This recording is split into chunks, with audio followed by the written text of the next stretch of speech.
أهلا بيكم. هل عمرك سألت نفسك لو العلاقة اللي قلبك متعلق بيها دي فعلا مقدسة، ولا دي بس رابطة صدمة بتوجعك أكتر ما بتبنيك؟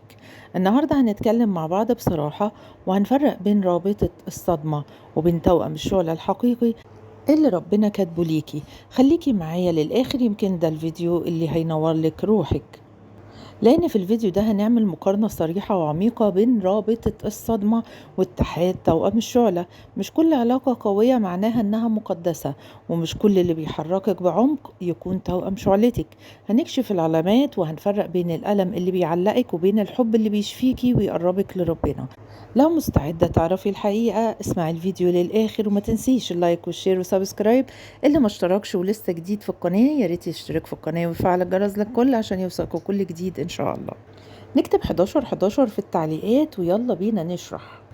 بصي يا جميلة، مش كل حد بيحرك مشاعرك جامد هو تكون توأمك، ومش كل علاقة تحسي إنها نار ومتوهجة تبقى علاقة مقدسة، وكمان مش كل مراية ربنا بعتها ليكي علشان توصلك للاتحاد.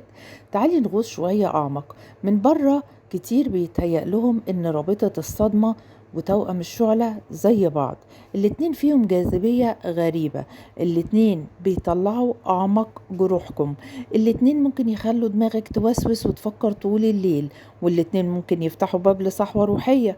بس هنا بقى الخطورة، رابطة الصدمة مبنية على وجع وأنماط نجاة، إنما اتحاد توأم الشعلة مبني على الحقيقة، على ربنا وعلى الشفاء. ايه الفرق بقى في اللي بيحصل لروحك؟ رابطة الصدمة بتحسي بانجذاب بس معاها قلق وتوتر وعدم أمان، بتجري ورا الحب علشان تحسي بقيمتك، مدمنة اللحظات الحلوة ومرعوبة من الوحش، بتخلطي بين الشدة وبين الحب، كمان بتفضلي عايشة في خوف من الهجر مش حب صادق، بتتسجني جوه دواير وبتفضلي مكانك مش بتقربي لهدف روحك. المراية هنا بتصغرك، بتنسي نفسك وبقيتي حتى مش شايفة ربنا.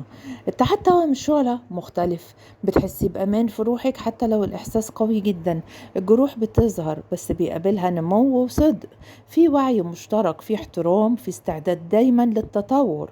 مش بتجري ورا حد، بتسلمي للتوقيت الإلهي. التواصل بيجيب وضوح مش بيلخبط، المراية هنا بتكملك مش بتكسرك، الحب هنا بيرسيكي وبتكوني مع ربنا مش في صراع البقاء، بتحسي بانسجام مش بإدمان. رابطة الصدمة هتخليكي عايشة في قلق وانكسار ودايما بتديكي فتافيت مشاعر، لكن توأمك حتى لو مش جنبك هيفكرك مين انتي عند ربنا. يعني الاتنين ممكن جدا ينشطوا وجعك، بس واحد هيسجنك في دايرة والتاني هيشدك للشفاء والحقيقة. اعرفي الفرق بقى، مين ممكن ينقذ روحك.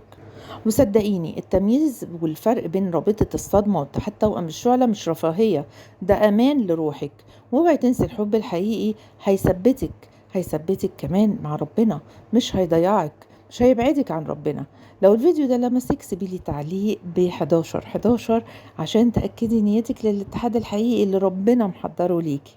دمتم بمحبة وسلام وخير.